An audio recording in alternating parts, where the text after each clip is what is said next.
Assalamualaikum warahmatullahi wabarakatuh. Waalaikumsalam warahmatullahi wabarakatuh. Alhamdulillahilladzi ahyana ba'da amatana wa ilaihi nusyur. Walhamdulillahilladzi afana fi jasadina wa radda ilayya ruhina wa adina lana bizikri. Itu lanjutan dari doa kita ketika bangun tidur. Ada dua ayat yang seharusnya kita baca. Alhamdulillahilladzi ahyana, segala puji bagi Allah yang telah menghidupkan setelah dimatikan. Lebih lengkap lagi, Alhamdulillahilladzi afani fi jasadi, segala puji bagi Allah yang telah menyehatkan tubuhku. Warat dari ilayya ruhi, yang mengembalikan kepadaku ruh, karena kita sudah diambil ruhnya, maka kita ucapkan alhamdulillah karena ditarik. Wa adina li bidzikri, mengizinkan saya untuk berzikir.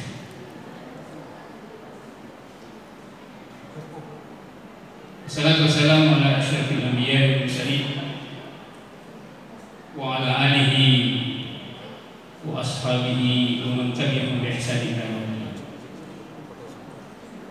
Bapak Ibu sekalian jemaah subuh Masjid Al-Muflisin rahimakumullah. Salah satu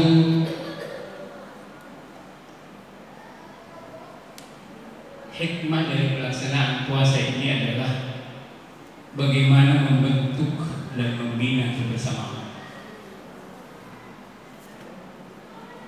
Sekarang ini hampir runtuh, Pak.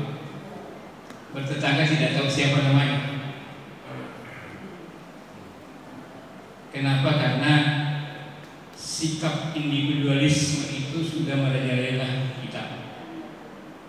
Gotong royong itu sudah hampir hilang. Meskipun ada partai yang menyatakan dirinya sebagai partai gotong royong, tapi ternyata tidak juga.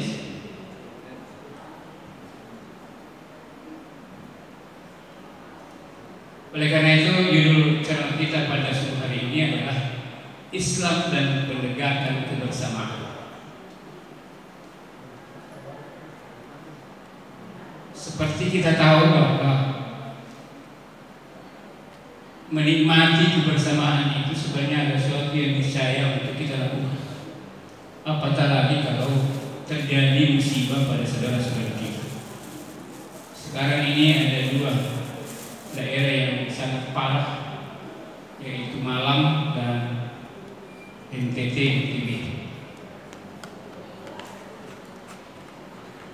Yang masuk rahmatullah.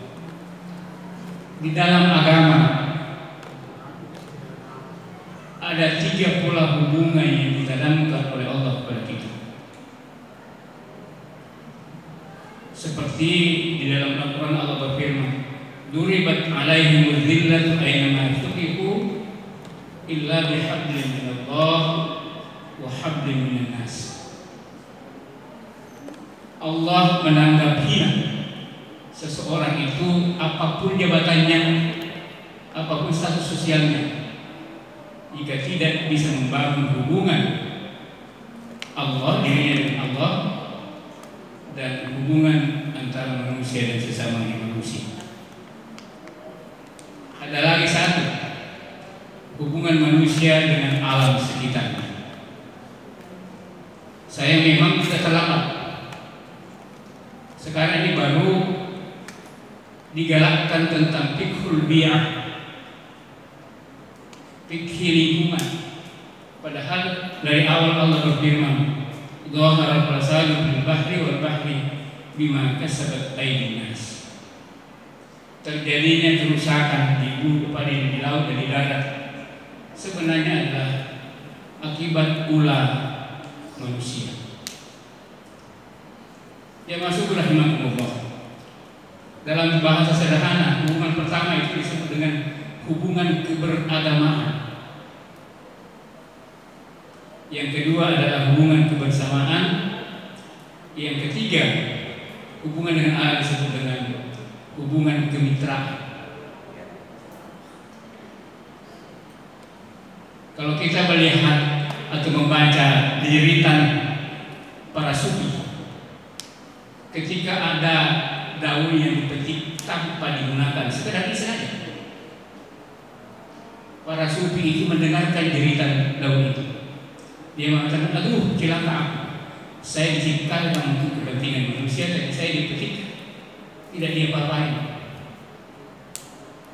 Bandingkan Pak kalau ada penghenti baru, kemudian pada pertama itu tidak apa-apain, sampai seterusnya pasti dia mengatakan, aduh cilaka 12. Seperti itu jeritan. Ini hubungan kemitraan. Tapi salah kita pada dulu itu bilang jangan pergi di bawah pohon kalau malam, karena itu banyak setan. Sebenarnya tidak.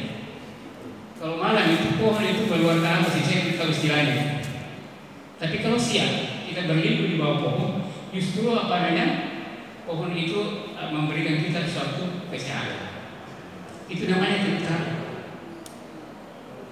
Bapak Ibu sekalian, hubungan keberagamaan itu adalah tujuannya membentuk kesolehan sosial dan kesolehan individual. Tapi ingat kita bahwa sebenarnya agama ini tidak terlalu mementingkan kesolehan individual, karena hampir seluruh pernyataan-pernyataan tentang pribadi itu ujung-ujungnya adalah untuk orang lain. Contoh misalnya doa kita yang bisa dibaca, la syarika lahu wa bidzalika umirtu wa ana minal muslimin. Ana minal, tidak ada itu anak aku ini, tidak. Wa ana minal muslimin wa ma ana minal musyrikin. Jadi selalu ujung-ujungnya adalah sebenarnya untuk kepentingan sosial. Jadi ibadah mahdah yang kita lakukan itu adalah sebenarnya adalah untuk membina di samping kepentingan sosial, kesolehan individual, juga untuk kesolehan sosial. Kalau pertanggungjawaban di hari kemudian itu adalah kesolehan yang ditanyakan adalah kesolehan individual, maka kita tidak berhadapan dengan masyarakat, maka pertanggungjawabannya adalah kesolehan sosial. Yang kedua, hubungan kebersamaan. Ini yang hampir hilang. Padahal sesungguhnya, kenapa kita diperintahkan untuk menghubungkan silaturahmi, menyantuni yang dhaif, dan seterusnya, karena masyarakat juga adalah berbuat baik kepada kita. Perlu kita tahu bahwa kehadiran kita di dalam masjid ini sebenarnya adalah berkat bantuan minimal 72 orang. Itu hidup kita. Itu bantuannya 72 orang. Baru kalau pakai motor, pakai mobil dan sebagainya, itu bertambah lagi. Yang pakaian yang kita pakai sekitar sarung, baju, celana, songkok, itu sebenarnya terlibat 70 orang. Sandal yang kita pakai, berapa orang yang terlibat? Yang pertama dari tukang kebun karet. Begitu itu. Semua kemudian pabrik sandal, penjual sandal, sudah berapa orang? Iya. Baju, sarung yang kita pakai, berapa orang? Itu kalau kita hitung-hitung, ada ulama yang hitung-hitung minimal 70 orang sekali dalam penampilan yang sederhana, yang standar. Apatah lagi kalau di atas rata-rata ada orang naik mobil, berapa orang yang terlibat dalam naik mobil juga begitu. Itulah sebabnya kita dilarang untuk menjahili orang lain, karena masyarakat juga berbuat baik kepada kita. Andaikan tidak ada semua orang itu, kita tidak bisa bagaimana kita tidak pakai baju, masuk masjid tidak pakai baju dan sebagainya. Itu hubungan kebersamaan kita. Oleh karena itu, dalam kaitannya dengan hubungan kebersamaan ini, ada 3 tingkatan. Ada 3 tingkatan yang perlu kita cermati bersama. Yang pertama adalah kebaikan yang pertama itu adalah sekedar tidak menyusahkan orang. Itu kebaikan yang paling rendah. Biasa orang mengatakan kalau kau tidak bisa memperbaiki, jangan merusak. Jadi jangan ganggu orang, itu suatu kebaikan, tapi standarnya paling rendah. Sehingga Nabi mengatakan umat ini, manusia ini adalah iyalullah. Seluruh manusia ini, apakah yang muslim, yang beriman dan tidak beriman, itu sebenarnya keluarga Tuhan. Jadi kalau ada orang berprinsip bahwa non muslim itu harus dibasmi dan kemudian diteror, dibom dan sebagainya, sebenarnya itu salah. Hanya satu alasan untuk mengambil nyawa seseorang, yaitu karena alasan agama, jihad fisabilillah. Sehingga Allah mengatakan, ya ayyuhalladzina amanu qatilul ladzina fi sabilillah alladzina yuqatilukum wa la ta'tadu innallaha la yuhibbul mu'tadin. Perangilah orang yang memerangi. Masa orang-orang yang di sana di Palestina, Israel yang menghantam orang muslim di sini yang dibalas. Sehingga apa yang terjadi? Bukan hanya non muslim, karena juga ada orang yang Islam. Jadi sangat salah, bukan jihad itu jahat. Yang kedua adalah kebaikan yang standar. Yang kedua adalah bagaimana kita ini tidak hanya sekedar tidak menjahili orang, tapi berusaha untuk memberi manfaat. Sehingga Nabi mengatakan khairun nas anfa'uhum linnas. Sebaik-baik manusia itu adalah orang yang beri manfaat kepada orang lain. Tidak sekedar tidak menjahilinya, tapi sudah memberi, sudah aktif, sudah mampu memberikan manfaat kepada orang lain. Apapun yang kita miliki itu pasti ada manfaat. Ada orang yang biasa kalau ingin memberikan kepada seorang, tidak mungkin memberikan, itu orang kaya dia. Kalau tidak begitu, sekaya-kaya orang kalau diberi pasti senang. Itu watak manusia. Jangan pernah kita mengatakan orang kaya tidak perlu kita kasih misalnya sayur, kita perlu kasih air, gitu seperti itu. Tidak. Bahwa watak manusia itu adalah senang diberi, tapi kurang senang memberi.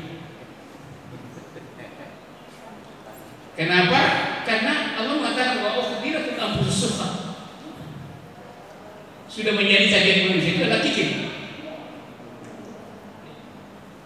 Apalagi wanita. Jangan coba-coba ambil suami. Jangan coba-coba ya. Karena dia mengatakan bahwa ukhbiratul anfusus sufa.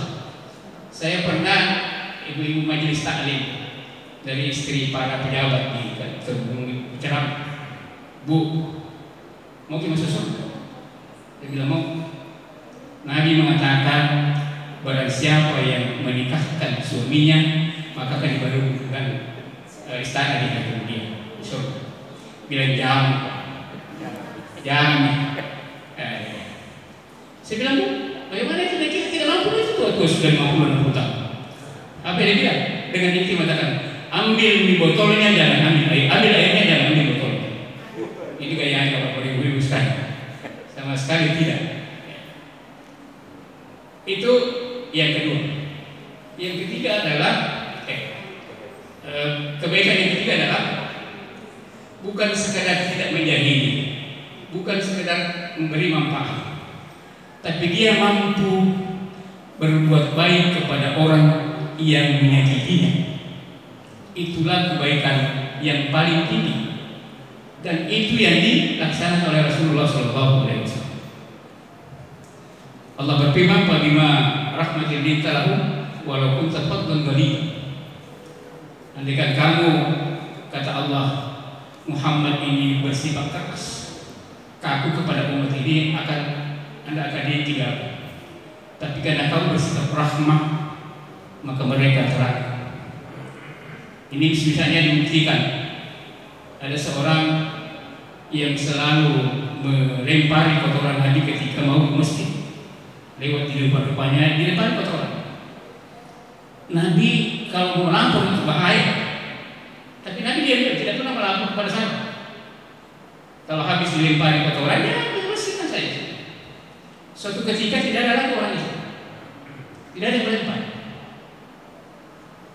Caranya bertanya, kenapa saya tidak pernah lihat si A di rumah itu? Sahabat mengatakan, memangnya kenapa sih tidak? Oh, dia itu sakit. Oh iya. Apa yang jadi setelah pulang dari sholat subuh, Nabi mengambil kurma, gandum kemudian bawakan. Dia sendiri yang memasak itu kemudian dibawakan. Bisa kita bayangkan orang yang menyakiti kita, tapi berbuat baik. Alladzina yunfiquna fis sarai wad dharai wal qadimin wal 'afina an-nas innallaha yuhibbul muhsinin. Tambahannya, tidak sekedar memaafkan, tapi innallaha yuhibbul muhsinin. Dia berbuat ihsan. Standar kebaikan itu adalah keadilan, adil. Apa itu adil? Adalah menempatkan sesuatu pada tempatnya. Contoh misalnya, kalau saya datang belanja orang, berapa harganya ini lansata 10.000 1 kilo. Itu adil, saya bayar 10.000.